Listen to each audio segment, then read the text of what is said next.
Did you guys ever have, in Big Black's history, was there any like surprise fan? Like you're like, oh, this person likes my music? Did you ever have that kind of a moment? I remember seeing, there was a magazine interview with Robert Plant. And there was in that magazine, he was like talking about records that he'd recently bought. And he was holding the Big Black record, last Big Black record, hugging it to his chest. I thought that was pretty unexpected. And later I got to meet him and do a record with him and Jimmy Page. I didn't talk about that moment. You didn't bring up Big Black during the sessions with him and Jimmy Page? Yeah. Was that how he discovered you? Was it through Big Black initially? I honestly don't know. I think he may have seen my name on the back of other records, but I know when I initially got a phone call from him inquiring about me working on a record, and he asked me to send him a package of stuff that I had recorded, including recordings with female voice and recordings with acoustic instruments. Like he said, you know, I've heard a lot of your rock stuff, so send me some things that you've done with female voice and some things that you've done with acoustic instruments. So I put together a parcel of records and I sent them over, and he and Jimmy Page listened to them one afternoon, and then I got a call from the two of them, and they said, okay, let's set it up. Let's come on over and we'll do a record. What was it like working with them, if I might ask? Yeah, I mean, they're two of the biggest figures in music. You know, it's intimidating, enormously intimidating to be around people with that kind of pedigree and that kind of experience. And it was gratifying to be asked and gratifying to realize that I was satisfying them, you know, like as the session progresses, like initially, like you're sort of treading lightly, like you don't know how long you're going to last, because they had a reputation for sort of summarily firing people. And it wouldn't have surprised me if I had gotten 86 fairly quickly, you know, but a couple of weeks into it, I started to realize, no, we're actually making really good progress, and they seem very happy with the way this is going. And, you know, that was gratifying to feel like you measured up, you know, just as a professional accomplishment, to be working with people with that kind of experience and that kind of pedigree, and for them to be satisfied with your work is really gratifying, you know. And then being around those people, they're just amazing people. Like the war stories alone are just incredible. You know, they surround themselves with like the weirdest fucking characters as well.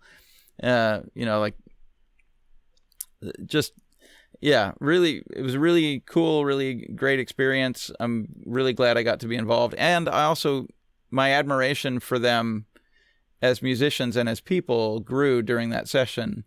I mean, that's true for a lot of people, where the more time you spend around them, you start to realize that, you know, they're considered great for a reason, you know, and that's fair in that case. Jimmy Page is known as a guitar player and as a producer, right? Like as the guy that put Led Zeppelin together and that sort of thing. But what impressed me the most about him was his ability to listen with incredible detail. Like he could hear a playback of something and pick out little details that he liked or didn't like with incredible acuity. Like you could hear two passages that would sound identical to you and me. To you and me, they would sound identical. To him, he could hear that there was a missed emphasis on the third note of the second tuplet of the triplet section or whatever it was, you know, like, and so him being able to listen to the music in precise detail, listen through something incredibly complex and hear the details in it. I described it as him being able to see every bird in the flock, you know, and that really impressed me about him. And also just the fact that the two of them were willing to be collaborative and cooperative with each other after all the history they'd been through, and after, you know, spending years apart, like not working together, and then getting back together to collaborate on something like that, I thought spoke very highly of the two of them, you know. That's amazing. Do you have a favorite Zeppelin record? Probably two. Two? That's a good choice.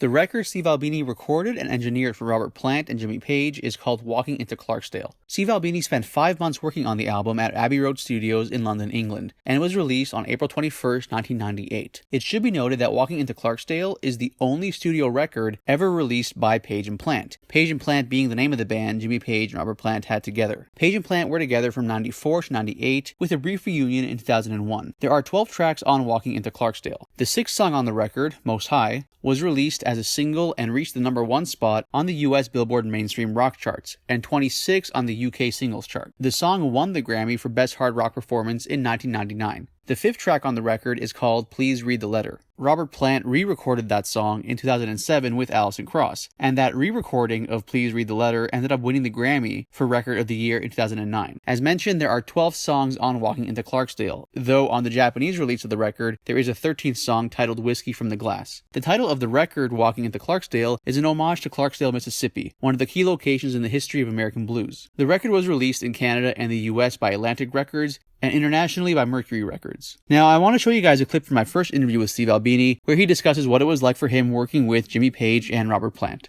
Is it a different approach when you're working with someone like, let's say, a Kurt Cobain or a Robert Plant compared to like the indie artists you work with? Do you approach things differently?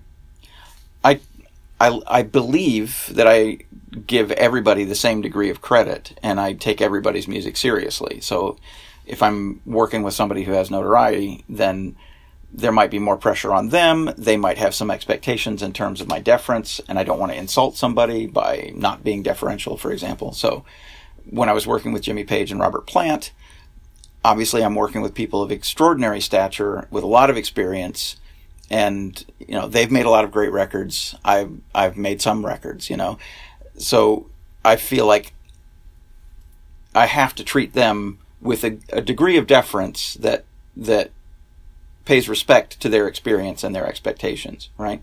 So I'm probably more, and it's also intimidating to work with somebody who's like, super fucking famous. I did a record with Iggy Pop, and it was really hard for me to get past the point in the morning when the doorbell rang and, the intercom says, hey, it's Iggy. Like that, you just you freeze in moments like that. What do I do? Iggy Pop's at my front door, Thanks for watching, guys. If you like what you see, make sure to subscribe for more. All the videos on this channel are original. I'm the one conducting all the interviews and editing all the videos together. So if you guys like what you see and you want to support, the best way to do so is honestly just to subscribe. Lots more to come.